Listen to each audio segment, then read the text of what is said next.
Coming to you from Long Beach, California, this is GovLove, a podcast about local government, brought to you by engaging local government leaders.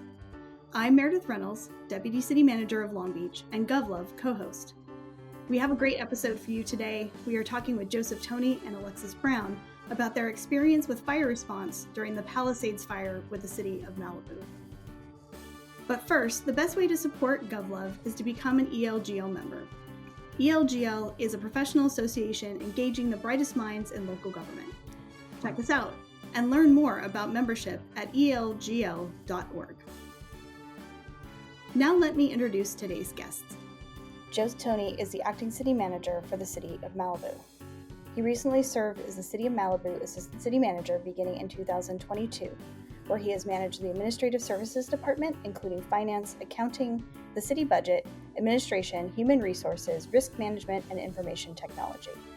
He also provided leadership on emergency and crisis management and represented the city to the community, elected officials, and outside agencies. Joe began his career in local government working for the City of Long Beach as a legislative assistant and then a budget analyst.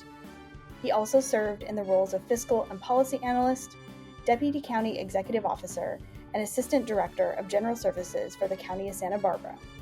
He also previously served as the administrative services director for the city of Simi Valley. He has a Master's of Public Administration degree from California State University, Long Beach, and a Bachelor's of Arts degree in Political Science from the University of San Diego. Next on our list is Alexis Brown, who was appointed as the Deputy City Manager for the City of Malibu in 2023, where she has led planning, managing, and providing administrative direction and oversight of city operations, coordinated assigned activities with city departments, officials, and outside agencies and the public, and has provided complex assistance to the City Manager, Assistant City Manager, and the City Council. Prior to serving the City of Malibu, Alexis worked as the Assistant City Manager for the City of Imperial, where she oversaw 8 departments. Before her role there as Assistant City Manager, Alexis worked in several roles at the city as a management analyst, public information officer, and executive assistant to the City Manager.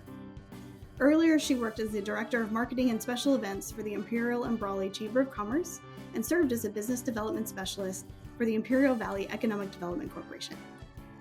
All right, well, welcome to GovLove, Joe and Alexis. Thank you both for joining me today. Thanks for having us. Of Great course. to be here. Awesome. So we're going to have some fun. Let's start with our lightning round to get to know you better. And I know you all have spent a lot of time with each other working at the City of Malibu, predominantly in the recent months in your emergency command center. So I feel like you all have a lot of information about each other, so this will be fun. So let's start with you, Alexis. What was the first music album that you owned? Well, I have to say it's 2, and it'll show my range and taste in music probably, and it would be Garth Brooks and NSYNC. So I was in NSYNC instead of Backstreet Boys, but those were my 2 first albums, at least that I personally owned. Very good. All right. Meredith, I thought you were about to ask us to start answering the questions on behalf of the other person as if this was like a marriage game and we had to know the answers, which I would not have been able to guess those. But for me, it was, and this is random, it was Cure, the Wish album, which was a CD player or CD. I didn't even have a CD player at the time. I had gotten it at a water slide theme park that we had back home in Coeur d'Alene, Idaho. It's no longer there. But I got it from a radio show that was there, won it, and that was my first album, and it was probably a year before I ever listened to it. Because you didn't have a CD player. Because I didn't have a CD player. That's one big iota of patience there, Joe, to hang on to that and then finally listen to it. I appreciate that. I still have it somewhere. I'll have to find No it. wonder you're the more patient one in the office. Now it all makes sense where it started. Yeah. Right. Yeah. All right, Joe, what is one fun fact about you that our listeners should know? That's a tough one, but I think the easiest thing is to say that I call Coeur d'Alene, Idaho home. California native, but grew up in the Northwest. So I don't know how fun that is, but that's a random fact. What is a fun thing to do in Coeur d'Alene, Idaho, for those who haven't been there? Aside from the former Wild Waters theme park that I just referenced. Indeed. Going to the lake, going skiing, there's so many things to do outdoors back home. It's a beautiful area to be, and it's also the reason why it was the hottest housing market during the pandemic. Yes. Not trying to promote any more people moving there, but yeah, it's a beautiful place to be. Awesome. Alexis, what about you? Fun fact, fun party trick. What you got for us? Fun fact, before the days of chambers of commerce and economic development in the city, I used to ride horses, and I'm a former rodeo queen. So, wow, I did not know that. That's fun. Where did you get started in that? In where I grew up, I was born in San Diego, but grew up in Imperial County, which we'll talk more about later as far as journey to what got you into public service. But riding horses was my sport, I would say, and got to enjoy time with cousins on weekends. And so just really enjoyed Western pleasure riding, trail riding. And there is a local PRCA sanctioned rodeo, Professional Rodeo Cowboys Association, for those that don't know that acronym. And it was just an enjoyable experience, and learned how to do reining patterns and work with cattle. And that was just a natural road to running for rodeo queen. Very cool. I love that.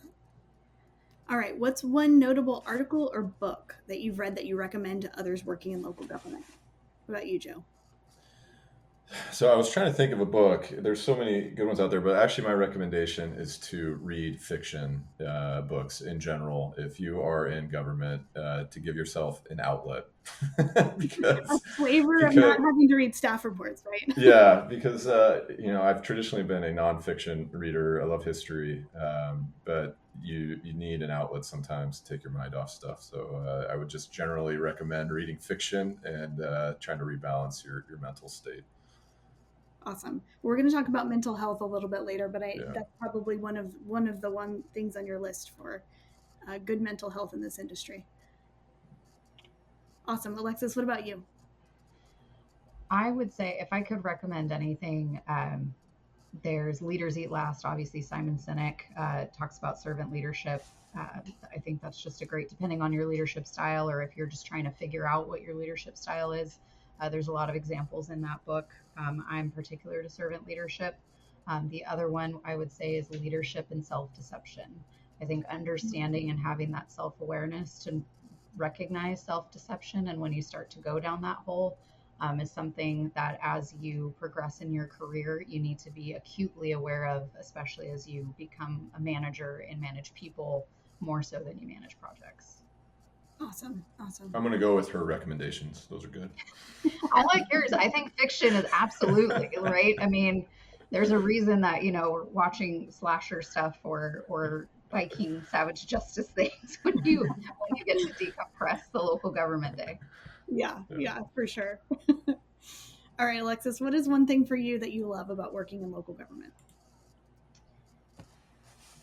It's going to sound cookie cutter, but I would say what I absolutely it fills my bucket when it gets to happen is seeing the immediate impact of a policy or program that it has on the residents of a community. It's just, you see if it's a program and you see the kids' faces light up, or, it's just a policy that was the right move, and you start to see the benefits of that for long-term success. Getting to see that immediately, which I think is unique to local government. You see that as it's applied directly. That just warms my heart. Yeah, tangible things are good to fill the cup so you can keep going. Joe, what about you? What's one thing you love about working in local government? Yeah, and to Alexis's point, I know it's a bit cliche, but it's true. I mean, you get into this field to make a difference, and there's that altruistic nature of us that want to have an impact and a positive, lasting impact on communities. So to be able to have influence in a positive way on people's lives is a huge thing. Sometimes we get away from that. We're often overwhelmed with the day-to-day and doing the things that are internal to an organization, so you can sometimes miss the external facing things. But like today, was at a groundbreaking for a skate park, and that's pretty awesome to be at, right? You get to remember all the good things that you're doing, and all the work that goes into getting to that point. So it's really positive. but also you get to have a dozen different careers in local government, and it really depends on what your interests are and where you stretch yourself. And you can work in any area, any department, any capital project, and really grow your career and make it your own. There's no set career path in local government, and it's really contingent on your interest and what you want to do and how hard you want to work on where your career goes. And so that's what's pretty cool about it. Yeah, yeah. And you've been into a bunch of different places, in your career as well. So even being able to see different communities is a pretty cool thing as you work through that different career. So very good. Awesome. Okay, so that wraps up our lightning round, and let's talk a little bit about where you both got started. So what is your local government origin story? When did you first catch that public service bug? So Joe, we'll start with you. Yeah, and Meredith, you kind of know my origin story, having been in Long Beach. But before I got to Long Beach, I'll back up a little bit. I think it was really ingrained in me as a kid. My parents were both in education, and so I had somewhat of that positive give back mentality growing up. Went to a Jesuit high school, which was all about community service and volunteering. So some of that stuff was ingrained in me at a young age. But how did I really first get into the field? And this is a very personal story. I went to University of San Diego, played lacrosse there, and was connecting with alumni. It's part of our thing to try to make sure that the former lacrosse players, the alumni, connect with the undergrads and help them in their career. And I connected with basically the head of the lacrosse alumni, Dave Wodinsky. He was the budget manager at Long Beach at the time. I didn't know what he did. I would just see him at our alumni undergrad parties wearing a Long Beach Public Works jacket, and love that stupid jacket. He did, and so stayed. Became friends there, met each other, and it wasn't until my senior year that we posted our profiles up on the website, and Dave and I realized we both went to the same high school, Gonzaga Prep in Spokane, Washington, playing lacrosse at USD, so we had all of these things in common, and had more of a connection after that point. And then right after college, I went and worked on some campaigns on the East Coast, and immediately wanted to get back to California, missed the sun and everything that makes California amazing. And Dave was one of the first people I reached out to. And in typical Dave fashion, he asked me, instead of asking me for my resume, and he spelled out the Latin, my curriculum vitae. And I was like, what in the world is that?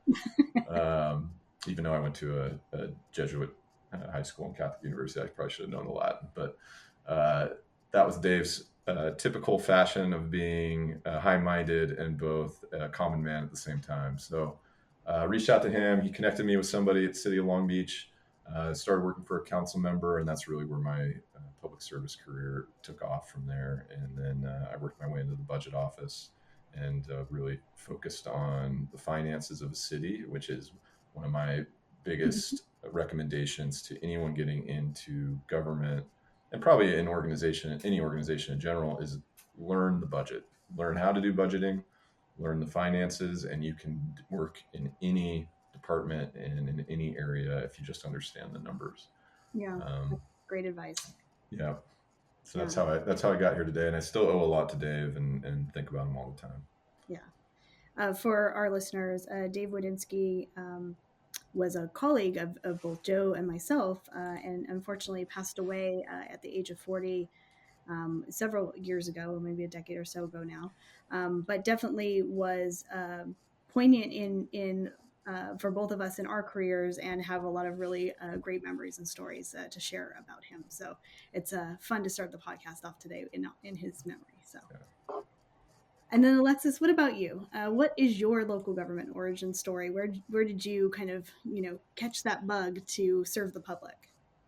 Well, I think a little bit similar to Joe, and just being in terms of how I was raised and the family values, is to be in service to others. So I've always had at least that kind of that mindset or heart, I should say. Mm-hmm. But to get into government specifically, I through the track that you mentioned in my bio, went to work for Economic Development Corporation, which was a local nonprofit. And I should preface this, I didn't go to college right after high school. That was not an opportunity that was afforded to me. And I didn't quite know what I wanted to do. So a lot of what I was able to do successfully was through experience. And I kept making my way and eventually landed as the executive assistant to the city manager, Marlene Best, now the city manager of Santee. Owe a lot to that woman. But she recognized in me that there was definitely, a work ethic and, try to expose me to as much of the city as possible. So became a generalist, put me in everything and just let me be a sponge and absorb. And it was great. And under her leadership, I was able to learn a lot. And then came in the next city manager of the time, which is Stephen Chatwin. And he was such a mentor. He's now the city manager of Foster City. And but one of the first things, he asked me when he came in, it was day 2, I'll never forget it, and said, "What do you want to do?" And I just candidly told him, "I want to sit in your chair one day when you're done with it, not right now." And he said, "Okay, well, then it's my job to help you get there." And so he let me know, that just the same way that he had someone help him, that it was his turn to turn around, and whoever was interested in whatever they were looking to pursue, it was, the role of his office and as a leader just in general, that he needed to help him get there. But he was very open and said, "You need to get your degree." And so went back to school full time while I was working for the city of Imperial and was able to get that, and then moved into up through management analyst, public information officer, and then eventually assistant city manager. But the more I could experience and learn, and again, see that immediate impact. And if anyone is familiar with Imperial County, it's a historically devastated, devastated as well, but disadvantaged community. And so the socioeconomics there, when you make a difference in a city and see that impact on families and just what they are able to take part in and enjoy, and the overall quality of life elevation there, just there's nothing really like it. And so the more we were able to work as a team, I had an amazing team of public servants there too. And we were just able to continue to facilitate that. And I really enjoyed it. And yeah, I think that's really what it is to work in local government. I love these lessons of these leaders who paid attention and took a personal interest and then didn't pull the ladder up behind them, right? And made it a point even, not just to kind of point you to the ladder, but say like, here it is, and I'm going to help you climb it. And I think that that's a really cool thing in both of these stories. So I appreciate you both sharing. Let's talk a little bit about kind of what happened next. So you got this initial experience. You've talked about some of your early career. What sort of work have you been responsible for? And are there some particular notable experiences that have led to some key learning moments for you? Alexis, why don't you go ahead and start? Trying to rack my brain. I think what comes to mind and is actually more recent, that was a true learning experience and just a complete teamwork effort. When I first came to Malibu, within a couple of months, we had a tragedy occur on PCH, and that was the tragedy that killed 4 Pepperdine students on October 17th, 2023. And I can honestly say from that moment on, my career at Malibu took a shift, was really focused, and that was the priority. And so going through and figuring out from a multifaceted approach, right? It was one of those, it wasn't just one solution. It needed to be like 5. And not only was it not just the city, it had to be multiple agencies. And so here I was coming from Imperial County. And the whole reason going to Malibu was to get experience and work in this coastal community and all of the challenges and multi-jurisdictional overlays that occur just in this 26 square mile city. And getting to from soup to nuts the legislation that was able to be put through and voted on and signed in by the governor for speed cameras on a state highway. But the effort that took, and that it was a collaboration from grassroots stakeholders to our state officials, obviously our elected leadership, and then couple that with the, you know, communication campaigns and what had to be done, because now we're talking about not just education, but we've got to change behavior, right? And so taking all of that on, I would say that's definitely has been a notable experience in the time that I've worked in local government, for sure. Right. Well, and in Malibu, you have State Highway 1 for our listeners, which goes through a variety of jurisdictions, including Malibu. But doing anything with the state related to, highway and transportation is a bear of a job. So I know that was kind of how hard that was and what that took for all of the stakeholders to be aligned and for that to be signed on by the governor. So that's a pretty impressive and really great learning opportunity, for you in that space to be thinking about all of those different angles of things and making sure everything was in place so that people could get behind that and support it. Very cool. Joe, what about you? What sorts of things have you been responsible for in your career? And are there any particular notable learning moments that stand out for you?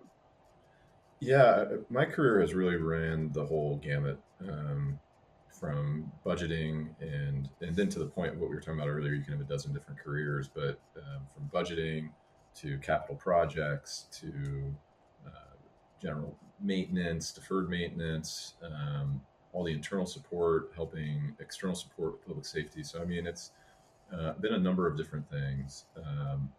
And, all of those. And then I've had the fortune of working for small, medium, and large agencies. Mm-hmm. And they all have different learning experience and different components that you have to learn to balance. I would say that actually working for a smaller organization like Malibu may be the hardest. Because everybody in your organization is wearing multiple hats. And as we know in local government, you can never provide all the services possible for all the people that are desired, right? It's a never-ending list of things to do, but that's ever more prominent at a small organization.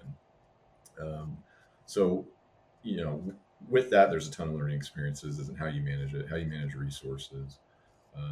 But one key thing that always pops out, which is one of my favorite projects I worked on, was at the County of Santa Barbara, and it was trying to balance a lot of egos, I guess you could say, between the sheriff's department and the fire department. And they had a joint helicopter operation that the sheriff's department had control over, but the fire department had the money.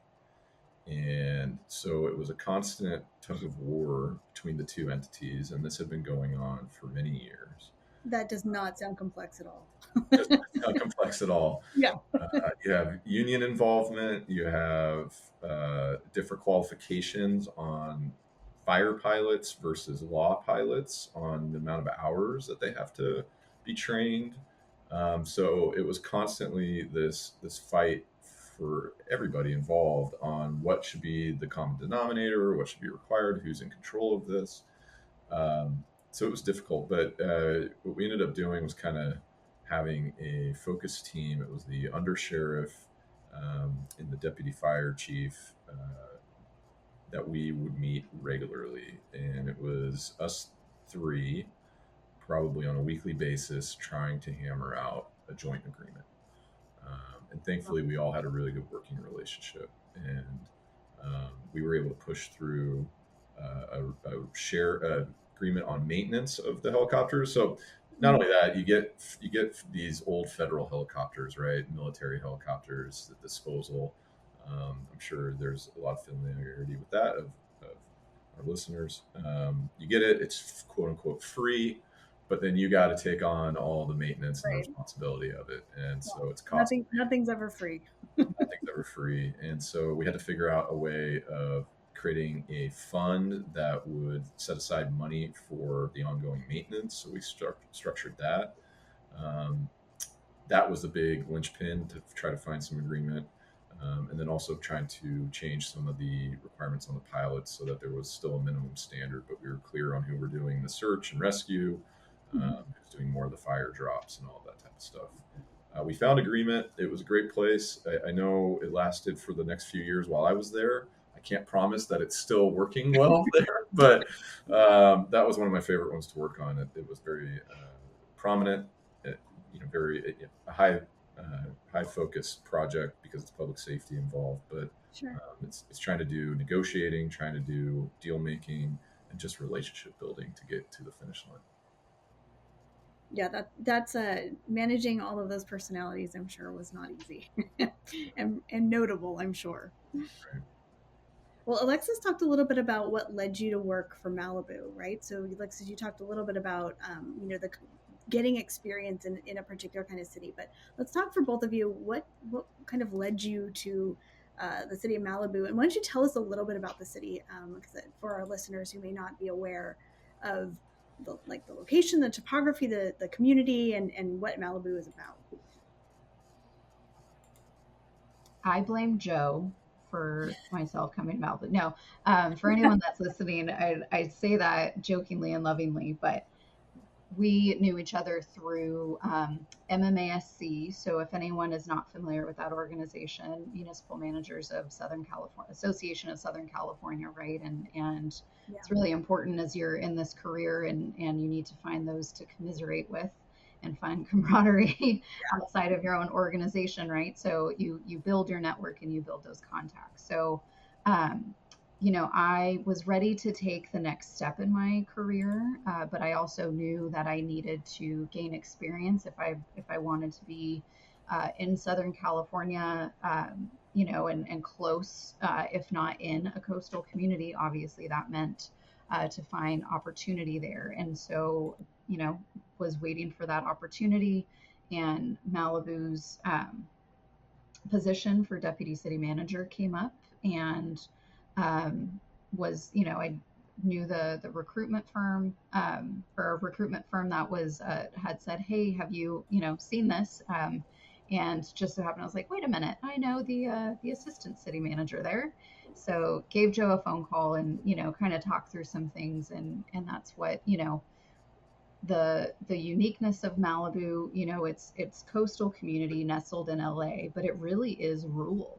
So having that and it's wanted to be kept that way, and understandably so. It's I said 26 square miles, but and of Pacific Coast Highway, it's 21 miles of PCH itself that runs through with its scenic beaches and all of that pristine beauty, unique charm of Malibu. So it's kind of this boutique beach feel. Obviously, its population is home to quite a few people that are of notable background. Sure. It's not every day. And Joe has his own experiences with first coming to Malibu. But, within the first few months, it was like, we're going to have a Dick Van Dyke Day. And here's the man himself, like in City Hall, right? And just... supporter of local community organizations and super sweet man. But, when I told my mom Dick Van Dyke was going to be at City Hall, she became a fangirl. But it was, just so that's a unique characteristic of Malibu. But even as large as it is, it's still small. Our population is just over 10,000. It's sprawled out over the area that I just mentioned. Some of the challenges are because of the topography. It's right, at the base there along the beach of the Santa Monica Mountains. So communication can be an issue, depending on where you are in the community, and there's also, there's only a few ways in and only a few ways out, which is how, the community would prefer it.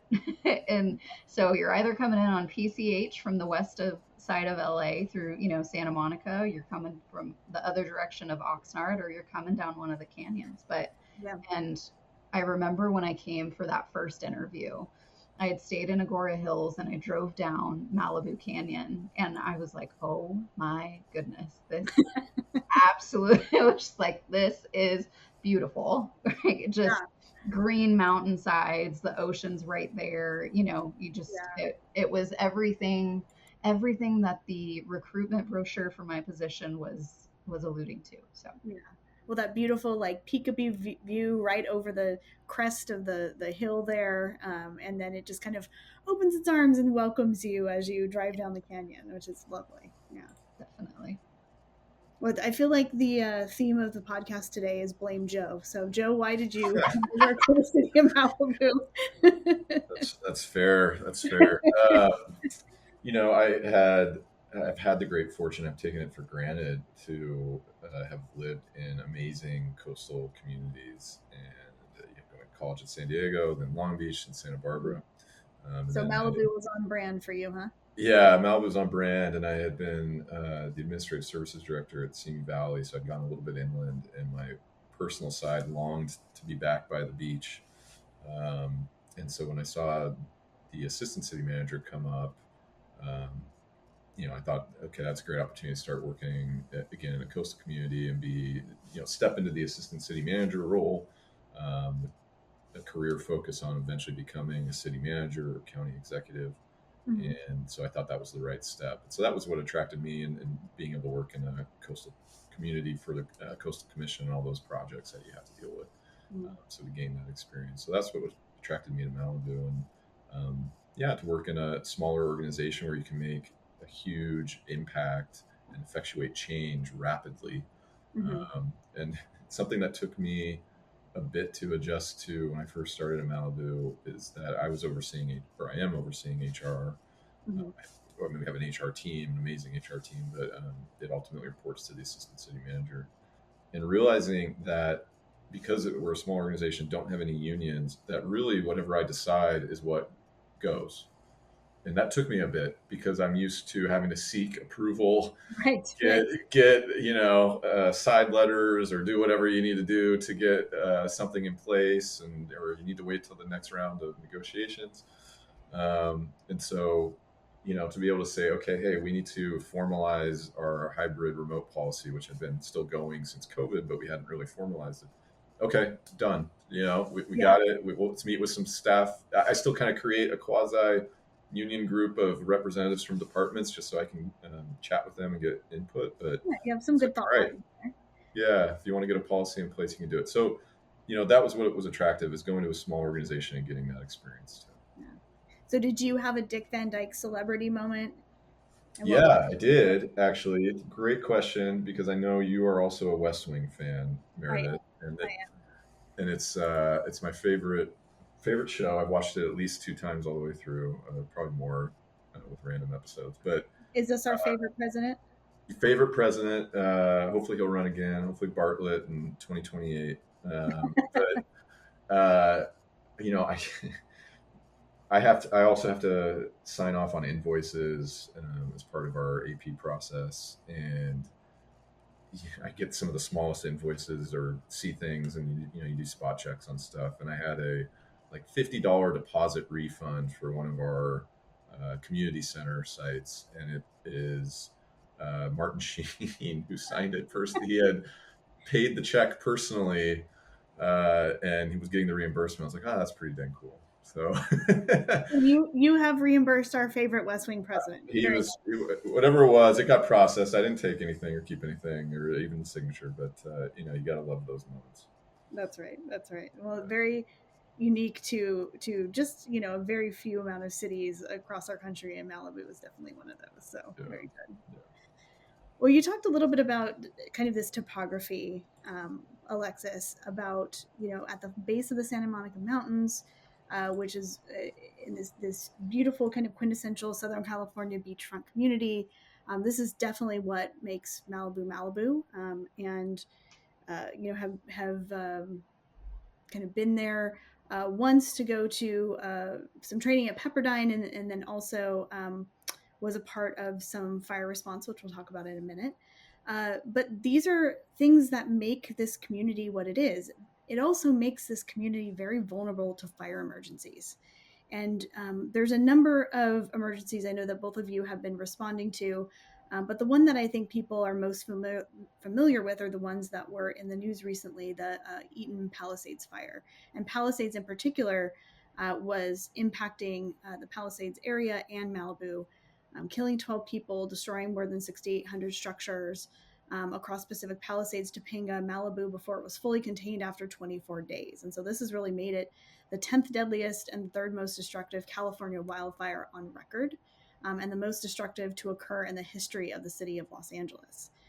So this is something that I know both of you have been spending a lot of time responding to, but it was not your first fire, at least in the last number of months. So tell us a little bit more about what you have experienced. Let's hope that this is not, trauma-inducing PTSD, but instructive for our listeners to share a little bit about what you've experienced with wildfire over the past 6 or so months. Yeah, a lot. Looking at Joe, right? I look back. It feels like a whole lifetime in the past few months, to just be honest about it. That's the way we describe it at the office with the team. Of we've lived a whole life in the last couple of months. We call February, January part 2. But before that, to your point, we had the Broad Fire in November, which was a small fire, about 50 acres. And both in a, I look at it as a blessing, because what it did, having that fire, and then obviously the Franklin Fire, and Joe has his own unique experiences with the Franklin Fire. But Broad, as you go through emergency operations training, and you break out the books and you break out the scenarios and you have those tabletop exercises and you go through the mode, there's nothing quite like when you actually have, hold on, we're going through something. This has grown very quickly. We need to, jump into action. And Broadfire did that. So I look at it, that Broadfire, I would say, knocked the dust off. And unfortunately, there were about 5 homes impacted, and I think 3 total were destroyed there on the beach front area. But as a team, it definitely, it gets you prepared, even more so. You thought you were prepared, and then now you're in the full swing of it. And so we were able to kind of digest it, but then go to literally a month later, and we had Franklin, and I'll let Joe expand on that. And then we all come back from, we had done this winter closure, and I remember, Franklin Fire was December 9th. And a year ago, we were able to work with the council and get a winter closure resolution adopted for staffs to take off between Christmas and New Year's.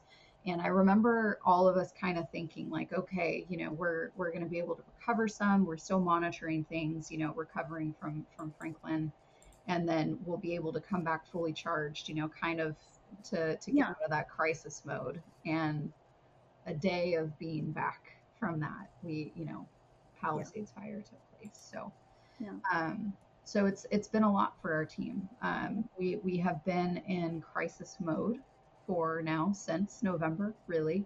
And, I wouldn't say that we've necessarily come out of it. We're now just, I look at it like we're a tale of 2 cities. We're trying to resume what we have of normal operations, but we're still running our recovery now. We've switched all the way over to recovery and rebuild, but you need essentially 2 full teams to handle both of those. Yeah.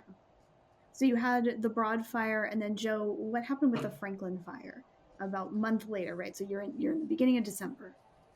Right, and Alexis touched on a lot of the key points, but so our city manager at the time went out right at Thanksgiving, so I took over the acting assignment, and then right after Thanksgiving we roll into the Franklin Fire. We have a city council meeting on a Monday night, goes late. I think I'm at home like 11 o'clock or 10:30 p.m. And I'm actually texting with the mayor, because there's conversations about PCH, power going out with the power safety shutoffs, and trying to get generators out there. We're monitoring the situation. It's not our jurisdiction, it's Caltrans, but we're monitoring it, we'll get generators out if it turns into a more urgent situation. Well, while I'm texting, a fire breaks out and it turns into an urgent situation. So I've been home for only a few minutes, immediately. Had barely changed out of a tie and a suit, and now I'm changing back into jeans and clothes and hustling back to City Hall because we need to activate our EOC, and I'm sending out the alert, so we need to do that immediately. And this is all weather driven, right? So all weather driven. You have very significant winds, very dry conditions, and this kind of scenario is pretty typical of some of the mountainous areas in California, particularly in Malibu, right? Yeah, they have different names in different parts of California. There's Santa Ana winds, Sundowner winds. It's basically the warm air coming over the mountain range down the coast, and it brings very strong winds that are also fire causing. So a lot of fires happen later in the fall because of those winds, and so we experienced that. And as I live in Santa Monica, going back to Malibu, and I'm going down basically where Palisades Park is in Santa Monica, where you come down the California ramp back onto PCH for anybody who knows the area. And when you're coming down this hillside, you can sort of see off into Malibu, and I could immediately see the red orange haze and fire in Malibu. It was already blowing up. And so I'm driving right into the storm. Basically, I'm driving into it to get to City Hall, get our EFC going, start to get us assembled. I get there, and the fire is basically right adjacent to City Hall. It's starting to surround City Hall. Oh boy. So we're only there for like 15 minutes or so before we evacuate the City Hall and then migrate to try to figure out how we were going to navigate emergency operations. A few of us that were physically there ended up in a parking lot on the other side of Malibu, and we're there pretty much the entire night trying to manage things from our cell phones while we had a little bit of reception as best we could.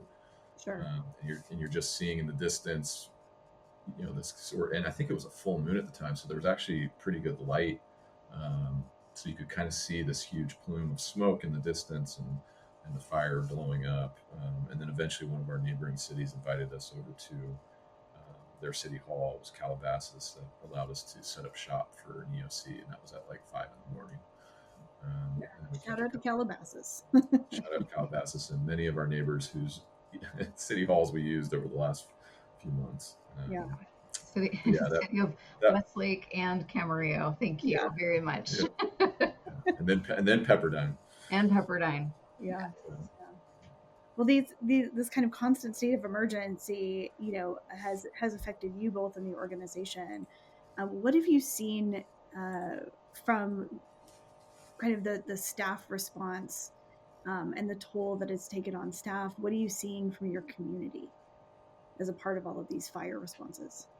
Yeah, I mean, staff have PTSD. It takes its toll, and it's hard because there's no amount of experiencing the disasters that could ever fully put you in the shoes of somebody who's dealing with the fire, who lost a home, right? Right. You can never fully understand what somebody's going through, but you can empathize and understand. And then the flip side of that is that staff go through trauma too, because we're in emergency mode, right? We're all disaster service workers. It's part of our job. But people don't always see that because you see the firefighters and police and sheriff, and that's what those are the people fighting the fire, or first responders who do an amazing job, and that's really the sexy stuff, right? That's on the news. Mm-hmm. But that's the first 10%. The rest of everything's happening behind the scenes, trying to coordinate everything, and then doing it for many, many months thereafter, and years really, to try to help your community recover. And so it takes a huge toll on the organization. We're dealing with that right now, and it's trying to balance all of the needs and all the ongoing needs, the normal needs that need to happen. And when you have an organization that's only 100 people, it's hard to do that. So you try to bring on outside resources, but you still have to manage it all with your staff. And yeah, we say you got to take a break and put your oxygen mask on first. And I'm constantly saying that, but it's easier said than done. Sure. Because there's no bench to back you up. Mm-hmm. There's no one to take your seat. And when you're at a larger organization like a county, you still have a ton on your plate, but you have other people that can step into some of those roles and take some things on, and while the other things wait for a bit. And so I've had fortune, although it's unfortunate fortune of having experienced a lot of disasters, having worked at the county of Santa Barbara. So I was very used to emergency ops, but it's an experience that I really don't wish upon any local government manager. Yeah, I hope you never have to do it, but it's good to know how to do it. Yeah, for sure. Well, and in the space of these emergencies, one of the things that cities have at their disposal is access to mutual aid. And with both the Palisades and the Eaton fires at the same time, in a very closely related region of the Los Angeles area, resources were tapped all across the board. And so mutual aid played a big role in the response for both of those fires. And where cities like Malibu had the opportunity to request that aid from adjacent agencies, not just a city where you have an alternative EOC when you don't have access to your building, but also the ability to provide staff and equipment to support emergency response. And with that comes kind of the years and history of knowledge of people who do this day in and day out. So how did Malibu utilize the mutual aid system? What did this really do for you both to provide the support for the team, for the staff, and for the response for the community? I'm going to jump in first, only because I forgot or wasn't fully aware of the EMA. I think I mostly just forgot the EMA process, that there was actually a route to go through. I just hadn't remembered at the county level that we had a bunch of MOUs with fellow counties, mutual aid agreements in place. I didn't really know how we got all that assistance. So I just started, you're in the thick of it and you lean into it. An emergency, you got to figure things out, and it may not be the right way to do it, but you lean in, right? Lots of phoning a friend. Exactly. And which is the theme of this. And just start reaching out to folks, start reaching out to friends at County Santa Barbara, start reaching out to other agencies, reached out to Meredith and Long Beach, and people started responding. And then people reminded us, hey, you got to go through the EMA process, get it in through the state process so we can get our people out there. And so, we start setting that up. But if it weren't for that, I don't know how we would have gotten through everything, because again, we're such a small organization. You can't do all the shifts because this is a 24/7 operation. So I think huge. Yeah, go ahead. No, I mean, just to that point, and it was. I can remember being in Westlake for the Palisades, and as the fire footprint continued to grow, right, it just continued to move and in all directions, just because of the weather and what was happening. And so, like Joe, we're going to that network I mentioned earlier that you've built, and you're just starting to cast out that wide net and see what comes. But once we had the systems in place and going through the EMA process and bringing in the mutual aid, I could see it also bring relief for the staff, right? Because the more shifts we're going through, and as the days keep getting longer, we see our teams start going deer in the headlights a little bit, saying, this is going to be a long haul.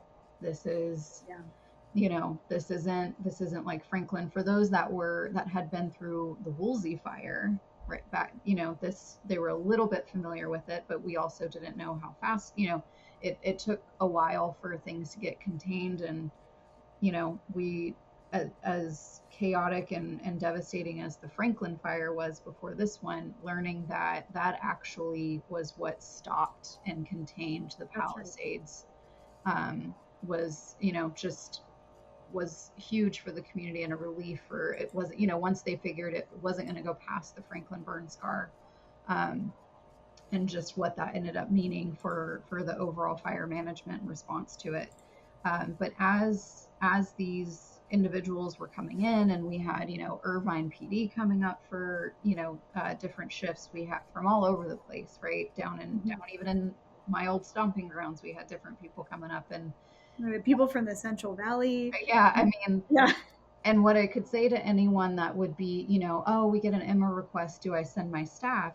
It does two things, right? It may be, staff that they train and they prepare, but they're never really sitting in the seat of an active emergency operations center. And now your staff are going to be exposed to what that actually is, and you've got to figure out, what are my strengths, what am I bringing to the table, where can I jump in, where can I lean in, as Joe said. And what it does for the staff that is always in the EOC, I'll say, but because as Joe mentioned, we don't have a deep bench. We have 100 employees, and we're all disaster service workers. So we're all in there, and we're trying to, offset and augment people's schedules, but it provides relief and reinforcement.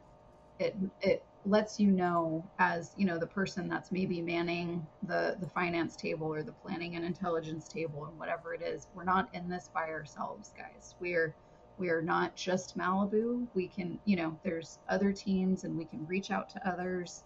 And you just kind of just saw our teams be able to take that pause and have that reprieve of, okay, like we've got others in this to help us. Well, I think the interesting thing with mutual aid, I love that perspective of, like, if you get that request, should I send somebody, right? It's really great building that muscle, if you will, for your own agency, right? Because, as Joe mentioned, we hope no one is ever in this circumstance. But the fact is, we very likely will be in any community or any organization in some way. And it might not be a fire, but it could be something else. It could be a plane crash. It could be an earthquake. It could be a tornado, a hurricane. Like, we've seen a lot of our colleagues on the East Coast, facing some of those things. And what it does is it builds up muscle for your own organization. So those staff are skilled, and they learn things in this scenario that they can bring back to their own organization. So, for those who are listening, if you receive one of those Emma requests, say yes. Send your staff, be in that position where you can make somebody's day, and you can stand by them and say, we're here for you. We're here to help. We're here to learn. We're here to support. Because it does a lot for the community. And Malibu is a small city. You mentioned, 10,000 people, 100 staff, but even big agencies like the city of LA and LA County needed those people and relied on mutual aid in a major way. So even even large agencies, need that help. And that's part of the really cool thing, I think, about being in local government, is that we can show up for each other. And I think that was definitely on display through the mutual aid process for City of Malibu. And shout out to Christine with Irvine PD, because I think she was the thought partner here that got everybody on track with the proper protocols for Emma. So she came in and she's like, oh, let me help you. And did she ever? So yes, thank you. Yeah, for sure. When you were going through this process, with facing these fire emergencies and being able to call upon mutual aid, in addition to some of the takeaways for you all, were there some other lessons learned or aha moments that you're taking with you in your career as a part of this? Well, it reminds you that you got to keep your organization trained on it and be prepared, especially in the fire-prone areas of California. You got to be ready for it, because even as we're talking about it, that some organizations don't have experience, and you should respond to Emma requests. Even some of your fire-prone areas, your staff haven't done it before, because you have new staff coming in. People aren't aware what to do, and it can be very chaotic and confusing to staff. And it's why you have to have that reminder that no matter how much you train as well, you're not going to know what to do in every situation, and you just lean in and figure it out, and don't look like don't look for direction at all times and expect that you're going to have some structure from your supervisors and managers on this. You're in the seat, figure it out, lean in. But also, as you're doing that training, try to incorporate your elected officials into that so they understand the process. sometimes that's easier said than done because there's so many things you're trying to coordinate as an organization, and getting them involved can be tough. But it would help immensely. I think it would have helped us in this scenario to have our elected officials know the SIMS NIMS process and what's happening, what the EOC is about, what their role is, what our role is, because that helps then also with community engagement and communications. So that's a big Yeah. Well, as you have staff turnover, you also have council member turnover, right? Correct. So you both have at least one, maybe more than one, new council members who stepped into their role right before all of these fires took place.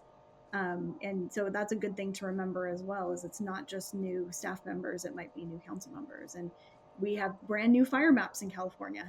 So there's a lot of, places who now are designated as fire prone areas that maybe have never had a fire, never had that experience. So that's helpful to remember. And surprise, Malibu didn't change. It's still in a fire area. Right. Our entire area is a high fire severity zone with the state of California. I would say, just to add on to what Joe was mentioning, communication. So not just the SIMS NIMS process, right? We know if we get put in a management section, this is essentially what you're supposed to be handling, or if you get put in the logistics, finance, the different sections. But I would say, if you don't know the incident command structure, and when I say that, meaning how you communicate within the incident command structure, and especially if you're a smaller organization, I think what we found is we're defaulting to our day-to-day communication strategy. So, just making sure of everyone walks away out of those trainings that you might be having, or those tabletop exercises, that, hey, when it's time to go, when you put on that vest, this is now your department. It is, and so being able to reinforce some of those strategies with, this is the flow of communication and incident command, and not taking that for granted, and then echoing what Joe said, and making sure your elected officials are trained up and know this is how the systems are supposed to operate. Franklin Fire actually happened 2.5 hours after our reorg meeting, where we swore in a brand new city council member. So it was like, welcome to city council, elected official. We're now going into an emergency. So it was literally trial by fire for her, and she's been hanging in as best she can with everything going on. Yeah. But if I could recommend one training for any elected official or anyone that's in the communications and how to engage with the community in emergency, I would recommend the MGT 318 All Hazards FEMA Communication course for anyone that would be interested. And usually that's hosted by agencies in certain regional areas. Yeah. And you can definitely look up a lot of the other training and the protocols for ICS, the Incident Command System. A lot of that information, is free. It's a, nationwide system and structure for things like emergencies. So if your agency has not heard of that or is not that familiar with it, it's a really good thing to be part of your repertoire and your protocols at the local government level, for sure. All right. Well, you both have been through a lot. I think, being in this space, I had the, great fortune of saying yes to an Emma response, and got to hang out with Joe and Alexis in the Emergency Command Center for the city of Malibu. We certainly learned a lot. There's some great staff at the city of Malibu who, showed up every day selflessly, leaving their families and their lives behind to sort of be there for the community, which I really appreciated. And, being in a space where everyone has kind of one goal and one purpose, and we're really keen on making sure that the community was okay. It was sort of the silver lining of the whole thing. So I appreciate both of you and your leadership in that space, because it could have been a very different scenario and a very different outcome, regardless of where the fire impacts were, without you two at the helm. So I appreciate seeing both of you, in your prime in that space as professionals. So good job. All right. As we wrap up today, let's talk about what's next for each of you. I know you talked a little bit about shifting to full rebuilding for your city. So what's happening in your city, and what's happening with you? Joe, you want to go first?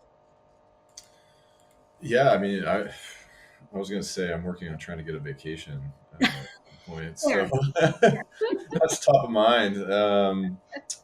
We're so focused on recovery rebuild.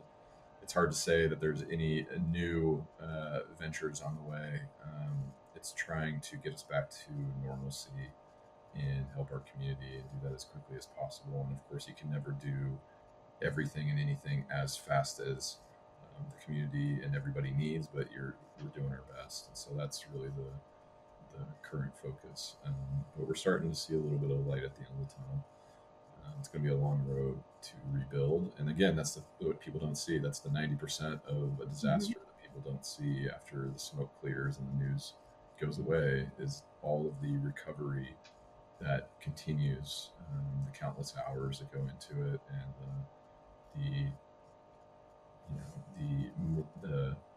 the struggle of residents and going through that, and the heartache and frustration as they run into those typical hurdles that you have with the rules of local government and the structure that has to be in place so that you build back safely.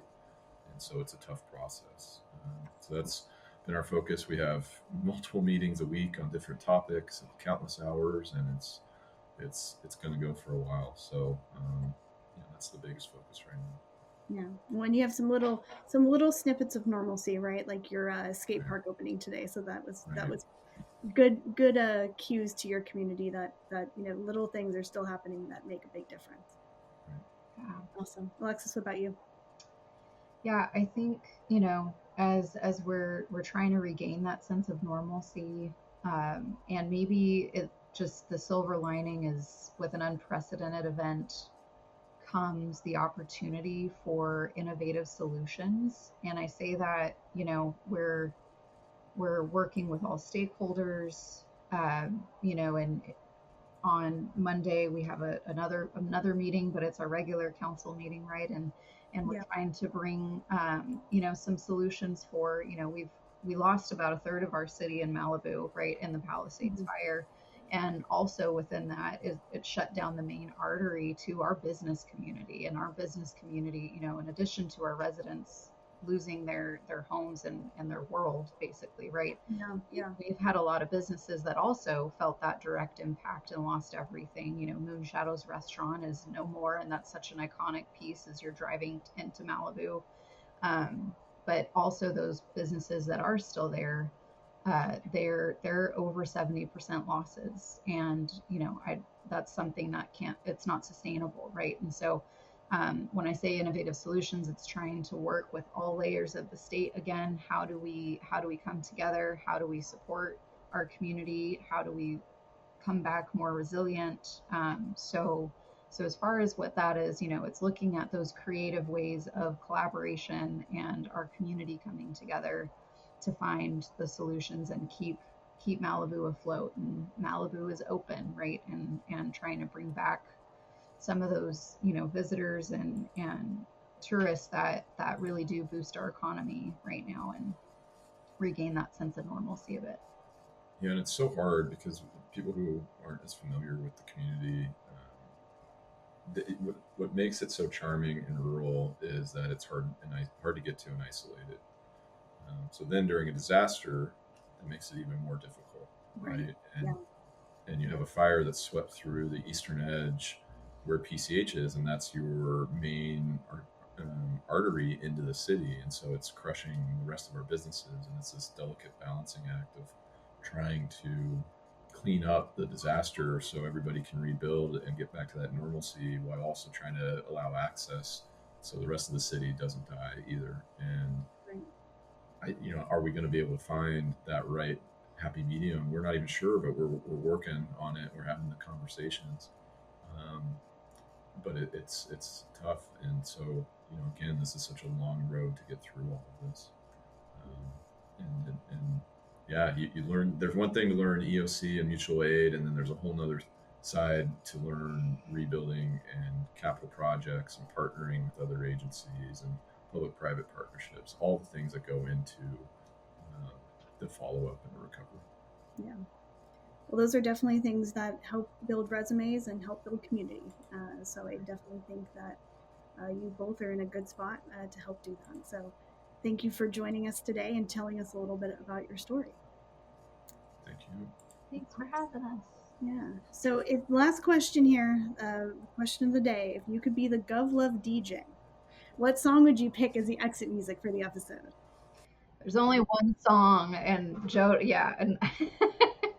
and Joe played it in the Emergency Operations Center at Pepperdine when none of us were probably, or at least me, I was not emotionally stable enough to hear it at that point. But yeah, Stand By Me, for sure. Yeah, so Tell the story. Yeah, I don't think there's any question of the closeout song.